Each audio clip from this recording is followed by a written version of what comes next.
Hello hi नमस्कार, मी Sneha. Thank you for watching Snehi diaries and welcome back to my channel. तर आज आहे डे 3, जे दत्त जयंती उत्सव आहे त्याचा डे 3 आहे आणि गावाला येऊन आम्हाला 4 दिवस झाले आहे. सो आज महिलांसाठी स्पेशली काही काही गोष्टी आयोजित केलेल्या आहे. म्हणजे आरोग्यविषयक माहिती देणार आहे. मग महिलांसाठी हळदी कुंकू आहे. मग बायकांचे काय गेम होतील ते I don't know, me participate करणार की नाही करणार, बट या बघणार जरूर. आणि येस, मग इव्हनिंगला एक नाटक ठेवलं आहे, कोकणी नाटक आहे काहीतरी. सो ते आहे, पण तेव्हा मी ही साडी वेअर नाही करणार. तेव्हा मी सकाळी जी घातलेली ती वेअर करणार आहे, पण मी आज हळदी कुंकूसाठी ही साडी वेअर केलेली आहे. सो आता मी पटापट चालले कारण अनाऊन्समेंट होते. सो त्याआधी मला पोचायचे. माझा आवाज खूप स्लो येत असेल कारण बाहेर लोक बसलेली आहेत. सो मी हळूहळू बोलते. So please bear. आणि आता भेटू नंतर.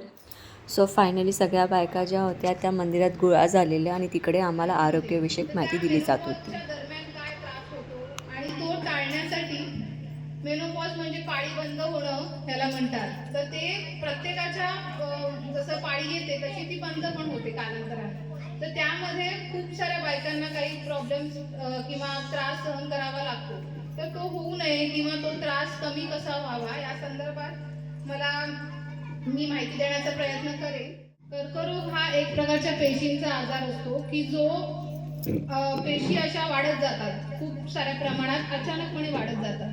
तर त्या पेशी वाढतात, त्या सुरुवातीला वेदना विरहित असतात, त्या काही समजत नाही, त्रासच नसतो, पेनच नसतं, त्यामुळे त्या जास्त स्टेजवर जातात. स्तनाच्या कॅन्सरमध्ये हे प्रामुख्याने जाणवतं. मग जर स्तन तपासणी आपण दर महिन्याने एकदा केली रेग्युलर बेसिसमध्ये, तर तो आजार आपल्याला लवकरात लवकर ओळखता येतो आणि त्या गाठी लवकरात लवकर आपल्याला त्याच्यावर उपचार करता येतात. किंवा हा भाग असा स्ट्रेच होतो, म्हणजे ताणला जातो आणि आपल्याला बघता येतं. शुभंगीला नाही आता मॅडम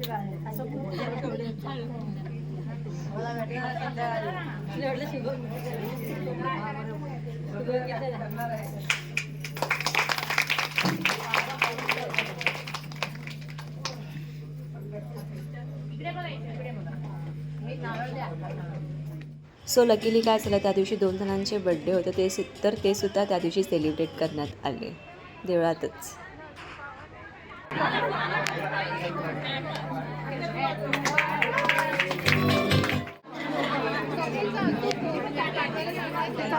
आणि मग फायनली सुरू झाला हळदी कुंकूचा कार्यक्रम. गेम्स नाही झाले, फक्त मुलांचे त्या साईडला होत होते. लेडीजचे नाही झाले कारण ऑलरेडी खूप उशीर झाला होता.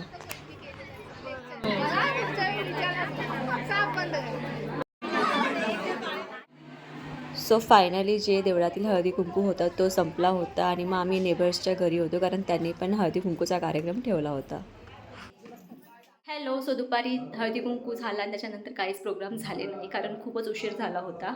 सो मी घरी आले, त्याच्यानंतर काहीच शूट नाही झालं. सो आता परत मी रेडी झाले कारण आता आहे कोकणी नाटक, पण त्याआधी प्राईज डिस्ट्रीब्युशन होत आहे. सो ते स्टार्ट आहे सध्या. आता मी चालली आहे तिकडेच आणि आता थोड्या वेळाने नाटक सुरू होणार. मग मी ते तुमच्याबरोबर शेअर करणार, त्याच्यानंतर बघू पुढे. जोरदार टाळ्या झाल्या पाहिजेत.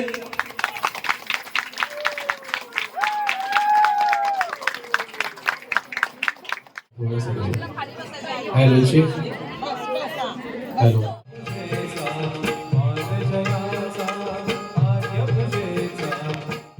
मी काय सांगतो ते ऐकून घ्या. तू काय बघ त्या ती म्हैस आणला ना, माहिती ना तुम्हाला. हा प्रत्येक विषय तू सांग. पुढे या पुढे काय चाललेलं आहे रामाच्या प्रत्येक विषयावर तू सांगून कसं अरे रामाचा विषय त्याला तेवढ्या अडचण नाही, आम्हाला काय अडचण नाही. भानगडी बरं दिसतात काय, त्याच्यामुळे मी काय सांगतो ते ऐकून घे. देव पाण्यात गेले का आपण हा विषयावर मिटिंग घ्यावी.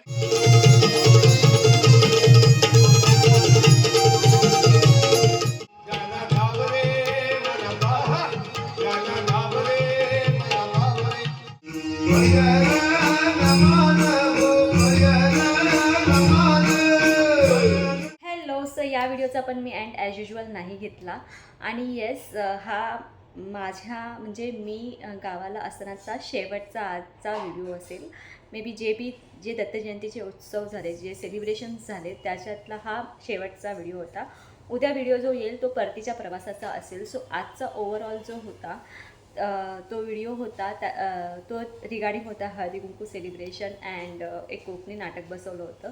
ॲक्च्युली हळदी कुंकू सेलिब्रेशननंतर एक गेम्स पण होते लेडीजसाठी, पण ते नाही होऊ शकले कारण ऑलरेडी खूप उशीर झाला होता. सो येस, ते नाही झालं. आणि मग आणि एक मेडिकल रिगार्डिंग लेडीजला इन्फॉर्मेशन दिली. त्याच्या लेडी आल्या होत्या, त्यांनी ती खूप छान इन्फॉर्मेशन, ते गावचेच ॲक्च्युली होते ते, पण ते जॉब करायला मुंबईला होते. सो त्यांनी ती इन्फॉर्मेशन दिली कॅन्सर रिलेटेड आणि भरपूर काही गोष्टी सांगितल्या त्यांनी. हे गोष्टी आधी पण माहिती होत्या, पण तिकडच्या लोकांना पण मे बी माहिती असतील नसतील, पण त्यांना असं वाटलं की ते एकदा त्यांनी शेअर केलं पाहिजे, म्हणून ते तसं नियोजन केलं होतं तिकडे. आणि नंतर मग इव्हनिंगला नाटक झालं आणि ते इव्हनिंगला त्या नाटकाचं जर नाव होतं कोकणी साज आणि संगमेश्वरी बाज. खूप छान होतं, खूप कॉमेडी होतं, खूप कॉमेडी, म्हणजे 2-3 तासाचं नाटक होतं आणि आम्ही कंटिन्यू हसलो. मी अर्धा नाटक तिकडे बसून बघितलं आणि अर्धा घरी येऊन बघितला, कारण नेक्स्ट डे निघायचं आहे. आणि येस, ह्या व्हिडिओनंतर आता गावाच्या व्हिडिओचा एंड होणार आणि पुढे येणार. आणि उद्या मग जो मी व्हिडिओ शेअर करेन तो असेल परतीच्या प्रवासाचा. आणि हा व्हिडिओ इथेच एंड होणार, म्हणजे आता तुम्हाला गावचे व्हिडिओ जास्त नाही येणार. आता कधी येतील आय डोंट नो, पण आत्ता जो असेल तो संपली सिरीज गावची. आणि येस, ओव्हरऑल असा होता आमचा दत्तजयंतीचा उत्सव. आणि उद्या परतीचा प्रवास आहे तो तुम्हाला शेअर करणारच आहे. त्याच्यानंतर परत आम्ही 2 दिवस कुठेतरी जाणार आहोत. ते कुठे जाणार आहोत ते तुम्हाला येत्या 2 व्हिडिओमध्ये कळेलच. आय होप बहुतेक लोकांना माहिती आहे, पण तरीही मला असं ते रिव्हील करावंसं वाटत नाही. ते माझ्यासाठी क्वाईट एक्सायटिंग आहे, ते मी रिव्हील नाही करणार आहे. तरी तुम्ही व्हिडिओज बघा.